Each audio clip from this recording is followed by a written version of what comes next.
Hello, everyone. I'm Angela Lee Duckworth, motivational speaker. When we talk about success, we often look at talent, intelligence, maybe even luck. But we rarely talk about pain, and yet pain, emotional, physical, even existential, is one of the most universal human experiences. It breaks us open. It challenges everything we think we know, and if we let it, it can shape us into something stronger, wiser, more resilient. I've spent years studying what drives people to keep going when things get hard. I've sat across from students who have failed test after test, athletes who have come up short again and again, and individuals who have experienced personal losses they thought they'd never recover from. And yet, some of them, despite everything, get up. They persist, they grow, not in spite of the pain, but because of it. Here's what we know: pain is a signal. It tells us something matters. The loss of a dream, the sting of rejection, the ache of failure. These are not just reminders of what went wrong, but invitations to learn something deeper about ourselves. Pain strips away comfort and illusion. It makes things real, and that kind of clarity, it's powerful, but pain alone isn't enough. What matters is what we do with it. Some people let it define them, others let it refine them.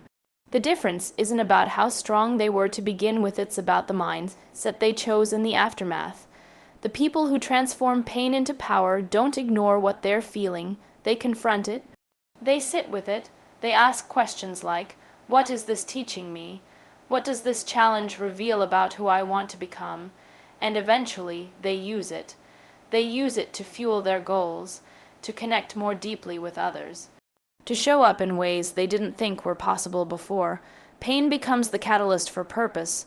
No one is immune to adversity, but we all have the capacity to turn adversity into advantage. It's not easy. It takes reflection, grit, and a deep commitment to growth. But the power to rise is inside us, sometimes buried under everything that hurt us, but always there, waiting. We often think of pain as a red flag, something to avoid, escape, or suppress. Whether it's physical, emotional, or psychological, our first instinct is usually to make it stop, and understandably so. Pain hurts, it's uncomfortable, it disrupts our lives, but what if pain isn't only a warning of danger? What if it's also a signal of value? Pain doesn't show up randomly.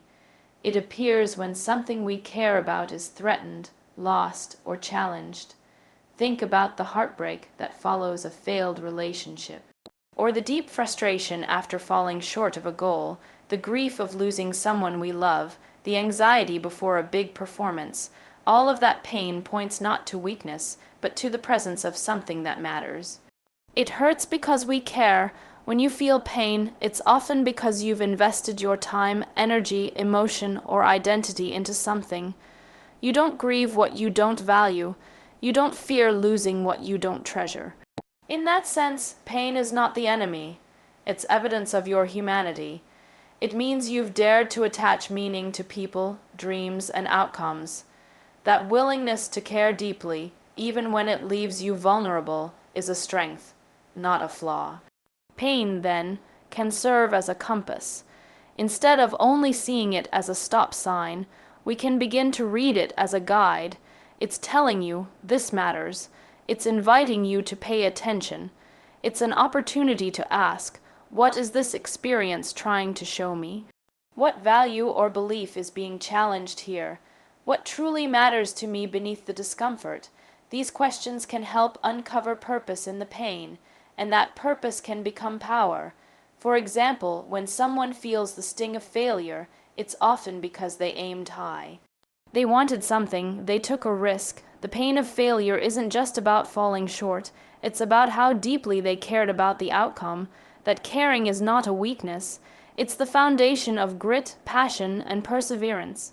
We live in a world that too often tells us to numb our pain, to move on quickly, to smile through discomfort. But ignoring pain doesn't make it disappear, it just silences the wisdom it carries. If we can learn to listen, to sit with pain instead of fleeing from it, we open ourselves up to growth. Pain can lead us to ask better questions, build stronger relationships, and live more intentionally. Ultimately, pain is not a detour from life, it's part of the path. It reminds us of what matters most. When we reframe it as a signpost, not a dead end, we can begin to move forward with more clarity, courage, and purpose. So next time pain visits, don't just ask, "How do I make it stop?" Ask, "What is this pointing me toward?" The answer might just change your direction and your life. We tend to treat pain as a problem, a malfunction in the system, something to be fixed or erased as quickly as possible. Whether it's physical discomfort, emotional heartache, or mental strain, our instinct is to escape it. But pain, in its many forms, is rarely random or meaningless.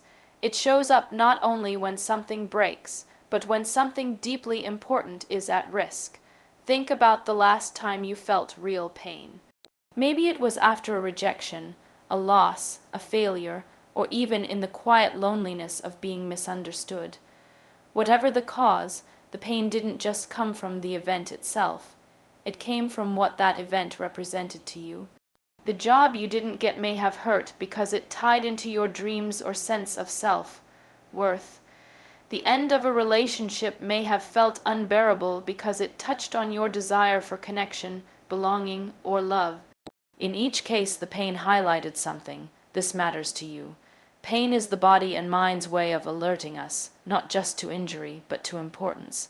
It's a highlighter for our values. When you feel pain, you're not just reacting to a loss. You're discovering the depth of your care. You don't mourn what never mattered. You don't get frustrated about goals you never set, that sting in your chest, that ache in your gut. That's not just something going wrong. That's a sign of something meaningful being threatened. When we begin to understand pain this way, we can shift how we respond to it. Instead of treating it only as an inconvenience or an obstacle, we can begin to treat it as information. What is this pain telling me? What is at stake here? Is it my sense of purpose, my relationships, my identity? These questions don't remove the discomfort, but they transform it into something purposeful. Pain becomes a teacher, not a punishment. And here's the powerful part. Once we identify what's truly at stake, we have a chance to act, not just react. If the pain is coming from a lost opportunity, maybe it's also pointing you toward what you most want to build. If it's coming from heartbreak, maybe it's pointing you toward how deeply you love, trust, or connection. Pain, when acknowledged and explored, can direct us toward the very things we need to heal, grow, and thrive. We all wish we could live without pain, but a life without pain would also be a life without attachment, investment, or passion. To feel no pain would mean nothing ever mattered enough to hurt. That's not strength, that's emptiness. Real strength is feeling the pain and letting it guide you toward what matters most. So the next time you're hurting, pause. Don't just run from the pain. Listen to it, because beneath the ache, something vital is speaking. Something that matters, something worth fighting for.